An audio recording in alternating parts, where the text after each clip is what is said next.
Do you remember Mindy Cohn, who played Natalie from The Facts of Life? Well, now she's playing a character named Angie, a role that's perhaps closer to that of Mrs. Garrett in this new Hallmark movie series called Hearts Around the Table. Well, you're important. We will wait. We will? Most of us will wait. There are 4 movies in all in the series, and the first one is called Jenna's First Love with Ashley Newbrough and Steve Lund. As you may have guessed from the title, these two already know each other. Andrew. Jenna? They play former high school sweethearts who went their separate ways in college and are reunited unexpectedly at a business meeting. Hello? Hello? Old feelings are stirred up a bit, and well, we'll get to those details in just a bit. So, where does Mindy Cohn's character fit in all of this? She is a foster mom. Yeah, this is going to be a good one. I feel it. She's been fostering teens for many years, and while most of them are all grown up and out of the house, she still has everyone back for Sunday dinners. All right, let's say what we're hopeful for. At least those who are still in town. Now, each movie appears to focus on one of her foster children, this first one being Ashley Newbrough's character, Jenna. Got my degree in marketing and design and came back here to put it to work.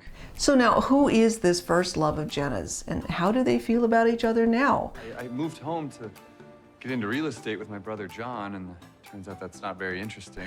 And would you believe there might even be a potential love triangle here too? Maybe you need a second to figure out how you feel about me. That's fine, but all I'm asking. There is a lot to unpack here, so let's dive right in and get to it. Hi, I'm Stephanie, and welcome to the Magical Movie Club. Today we're talking about Hearts Around the Table, Jenna's First Love. Now, before we even get into the recap, I have to tell you what I found. I keep a spreadsheet with notes about every movie I've talked about. I jot down not only the names of the stars, but also the director and the writers. Now, this movie was directed by Deufmia, and it was written by Paula Tiberius. Now, being completely honest, I didn't recognize those names when I looked them up. But then, have you ever noticed that when you type in a few letters onto a spreadsheet, an autofill suggestion might pop up if it finds those same letters in a previous cell? Well, that happened to me when I entered the director's name. Naturally, I had to go look up what other movie he had made, and you won't believe how shocked I was to find out it was The Heiress and the Handyman with Jodie Sweetin. Oh, but it gets even better. The writer of this movie was also the same writer of that one. Yes, the very same writer and director duo is getting a do-over. And if you've seen my review of The Heiress and the Handyman, you'll know that a do-over, in my opinion, is very much needed. And we'll just leave it at that. Now, let's talk about Jenna's First Love. The movie opens on a Sunday in Washington. And as I alluded in the intro, Angie is busy preparing dinner with all of her now grown foster children, except for one, Jenna. She is on the phone with them explaining why she's about to go into a business meeting. Sherry, this is DC. If a client wants me to work Sunday, I work Sunday. She's an event planner and is supposed to be meeting with a billionaire tech guru by the name of Tom Redlands. Only when she arrives, she runs into, yes, literally runs into, Andrew. Oh! Gosh, oh no. Andrew owns a consulting firm who's been hired by Tom Redlands. He's just someone that I really liked in high school who apparently didn't like me back. Needless to say, they reschedule their meeting, so she makes it back just in time for Sunday dinner at Angie's. You know the rule. I know. Last to arrive is on dish duty. Now, did you happen to notice there was one teenager sitting at the table with them? Yes, Angie does have one foster child presently living with her. His name is Rory, and he hasn't been there very long. He's still really uncomfortable and getting used to this whole family dynamic. How about you, Rory? What's new? I don't know. Nothing. It's a side story whose climax will play out later on in the movie. I will say, though, that Angie cares a great deal about him, and she's frustrated because she can see that he's hurting so much inside, but he won't open up or show any emotion. Yes. I worried about every one of you. I still do. Okay, the next day, Jenna meets Andrew back at the office for their meeting. Thanks for finding an office space. My office is a little cramped at the moment. And Andrew shows us right off the bat that he still has feelings for Jenna. Great view. Sure is. Jenna, however, is in denial. You don't still have feelings for Andrew, do you? No. Anyway, the purpose of their meeting is Tom Redlands is looking for someone to help plan a foundation fundraiser event. All for family. It's all in the name. Connecting family with all the resources they need. And Jenna's there to pitch her idea as the event planner. It's a great way to get people excited about the idea in a very hands-on way. Only Andrew is not having any of it. Jenna's ideas are more practical, where the donors can see examples of how the foundation works.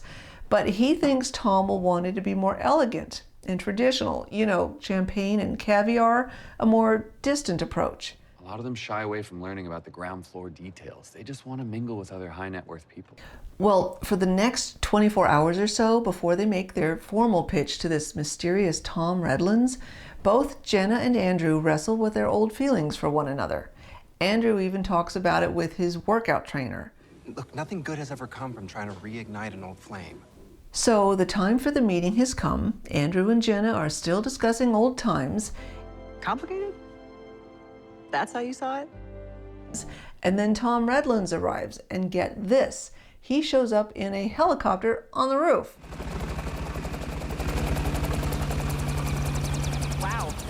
Anyway, Andrew pitches his idea where the event is focused more on the donors rather than on the foundation. We are going to give your high-end donors the experience they deserve. Yeah. But also no. Well, that was a fail. So Jenna decides to pitch her original idea, and Tom is mesmerized. With the clients of the services and become familiar with the impact the nonprofit has on these families. After the meeting, Andrew and Jenna reminisce some more. Why did you ghost me after high school? They do that a lot.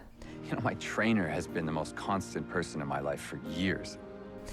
And as if things weren't getting weird enough, Tom Redlands wants to meet Jenna on Friday night. He says it's to talk about the fundraiser. Is that weird? Yeah, we're not sure if this is business or a date yet either. Hey, to new friends. To new friends. It's during their conversation that we learn more about Jenna's past. She never knew her father. She was raised by her mother alone until she passed away when Jenna was 13. It's tough, especially at 13. You're so young. I thought I was an adult at the time. And that's when Jenna was placed with Angie as her foster mother. She sounds phenomenal. It's like a chosen family. That's a good way to put it. Anyway, as if this evening weren't awkward enough, Andrew calls Tom right in the middle of dinner, and he's quite obviously a bit jealous. Just whenever you're ready, which is obviously not right now. Yeah, can it wait till Monday? Are you sensing a little bit of a love triangle here? Well, maybe not a triangle per se, but Jenna is definitely feeling conflicted with two guys interested in her at the same time. It was awkward. I felt so bad. Why? You don't owe Andrew anything. And Andrew, yeah, he is not happy about it either. I can't believe they went to his vineyard. Who? Jenna and Tom, man. And later in the same scene at the gym, I've got to ask you, do you think he's overacting just a bit here? Kid, it's really complicated. How about the next scene when she asks him for his opinion and he refuses to look at her? It's good. You sure you didn't even look at it? Yeah, it's great. And did he seriously start to twitch when she mentioned Tom's name? See what Tom thinks. It'll just be a second. He usually responds pretty quick. I don't know about you, but I don't know that I find that all that attractive in a grown man. I was starting to have my doubts about this character You're acting super weird. Am I? I don't think I am. and whether I wanted Jenna to end up with him. Billionaires, right? Right, totally. Billionaires. And after all this emotional pettiness, Jenna still has feelings for him. Well, do you think you could reschedule your pizza night and come for Sunday supper? It's all a matter of taste, I suppose. Oh, speaking of pettiness, wait till we meet Sherry. Oh, well, look who it is. Heartbreaker from sophomore year.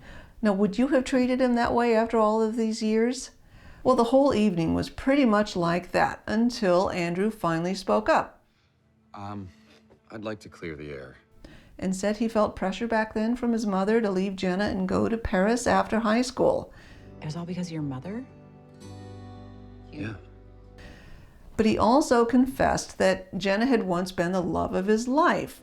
Now I need to earn her love. So how is he going to do that? Well, it's all tied to Rory. Are you sure he didn't just stay late at school or something? He's not at school. And the way the whole family, including Andrew and Tom, all pitch in to help when he goes missing. He's gonna be okay. I hope so. When they do find him, Jenna opens up and shares a little bit about her personal experience with Angie, and we learn more about what it's like growing up in Angie's home. Was that it's okay to be a kid, and you don't have to be perfect.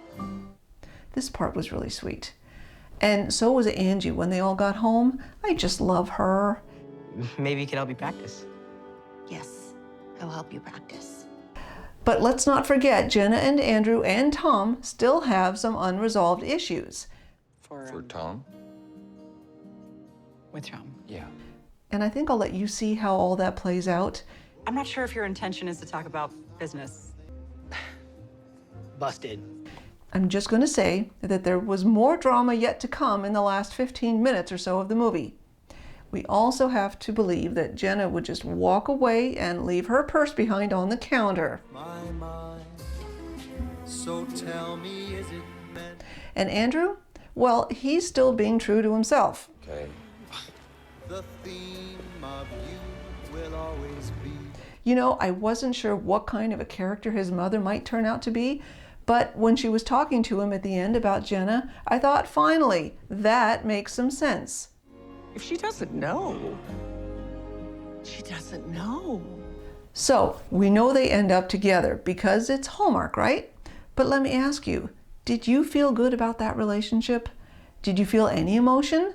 I did, but not the kind you might think. I feel like it's a relationship destined for high maintenance, and I'm talking about Andrew's behavior throughout the whole movie. I'm a little concerned that Jenna's in love with the memory of who he was back in high school. Okay, I heard myself say that, and maybe that's a good thing because that's pretty much who he is still. Oh, I'm sorry if that was harsh. Okay, the best part about the ending, in my opinion, was Sunday dinner at Angie's. And I'm hopeful we can keep this tradition going, no matter what. This movie, you know, now that I think about it, it feels kind of like a pilot for a TV series. It's not spectacular as a standalone movie, and I think that's because I personally didn't feel much of a connection with the characters, maybe other than Angie. You know how sometimes in a TV series, the pilot episode might be a little bit rough, but as the season goes on and we get to know the characters better, we embrace them more. That's how this movie feels to me. As for a rating, I'm weighing this one around a 3 out of 5. It has a solid foundation for a story, but I think some of the characters need a little bit more polishing. On IMDb right now, it's sitting at a 6.2, and if it were me, I think I'd put it at maybe a tick higher at a 6.3. When I look at some of the other movies that are also at a 6.2, like Polar Opposites, for example, I think this one is just a little bit better than that. Well, I think that wraps up my review of Jenna's First Love. We've got 3 more to go in this series, so in the next video, we'll be discussing Sherry's Second Act, starring Michelle Morgan and Brendan Morgan. And I have to tell you, as of the date that I'm recording this, I have intentionally not watched it yet. I didn't want to be influenced by it in any way when I'm doing this one. But now that I'm done, I'm going to go sit down and watch it. So ideally, I should be ready to talk about that one soon too. Until then, and as always, thank you so much for being a part of the Magical Movie Club. If you like this too and want to see more, please let me know by hitting the like button and subscribe to the channel. As always, I have links to the preview video as well as the movie page for more details about Jenna's First Love in the description below. I'll be back next week to chat more about our favorite magical movies. God, I can't believe this is happening. This is so weird. Wow, this girl must have really done a number on you.